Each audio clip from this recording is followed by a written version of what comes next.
সম্মানিত প্রিয় হাজিরিন, আমাদের মানুষের একটা অবস্থা আছে, যখন আমরা কোনো বিপদে পড়ে যাই তখন আমাদের অবস্থা কেমন দাঁড়ায়।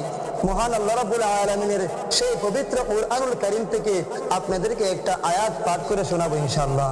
মহান আল্লাহ রাব্বুল আলামিন বলেন, ওয়া ইযা মাসাল ইনসানা দুররু দাআনা, যখন কোনো মানুষকে কোনো আপদে বিপদে দুঃখ কষ্ট বালা মুসিবতে আঁকড়ে ধরে তখন ওই মানুষটা লিজামবিহি, আল্লাহ রাব্বুল আলামিনকে সে শুয়ে থেকে ডাকতে শুরু করে, আও কাঈদান, অথবা সে বসা অবস্থায়, আও কাঈমা, অথবা সে দাঁড়ানো অবস্থায় সে আল্লাহকে ডাকতে থাকে।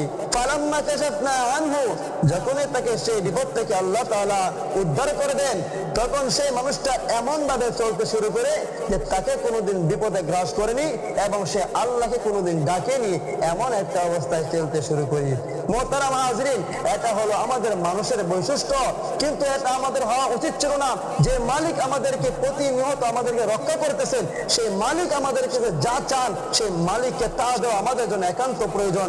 এই জন্য বালা মুসিবতে পড়ে গেলে আল্লাহ যখন আমাদেরকে উদ্ধার করবেন তবে অবশ্যই আল্লাহর পায়ে সেজদা দেওয়ার জন্য মসজিদে দৌড়ে আসবো ইনশাআল্লাহ।